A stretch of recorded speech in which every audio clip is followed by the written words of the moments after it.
Okay, so today we're running 3-inch. Got a small pad to pump. See back there, the guy's putting the shed out.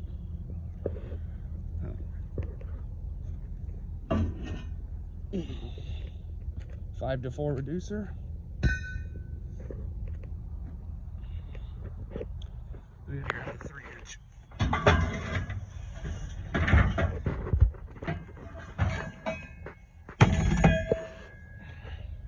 We got the 4-to-5 reducer. Grab the clamp for those. 5-inch clamp. And then the 4-inch clamp. Hop up. We get our 3-inch line off. You can see we got 3 25-footers and then some 12-footers.